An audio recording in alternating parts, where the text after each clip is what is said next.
Dariuccio è un picciotto che impiega tutta la sua giornata a smurritiare sui social network.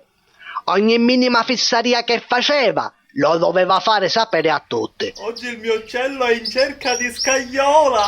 Aveva discussioni con la zita, lo scriveva su Facebook. Aveva discussioni con il principale, lo scriveva su Twitter. Si faceva l'uova fritta, subito fotografia su Instagram. E su WhatsApp ci atturrava ogni 5 minuti chi messaggi vocali.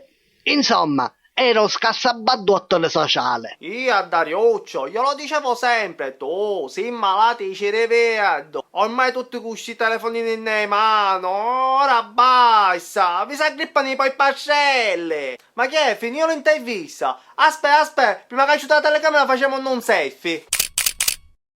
Hashtag intervista e si muore subito. Un giorno, mentre era stinnicchiato, un terremoto ci toppoleò e Dariuccio cominciò a tremare tutto. Come tutti sappiamo, una persona normale, quando succede una cosa chissà, cosa fa?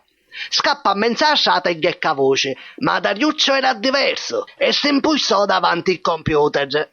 Mentre ci amorreteava con F5, la plafoniera si staccò l'utietto e o piglionchino. Quando diciamo noi altri in gergo tecnico terrompistu chicchiriddu, u cerevieddo venne sbattuliato ricca e da a te poco toletta. I neuroni satano nell'aria tipo rodeo, pierdono conoscenza e si morì subito.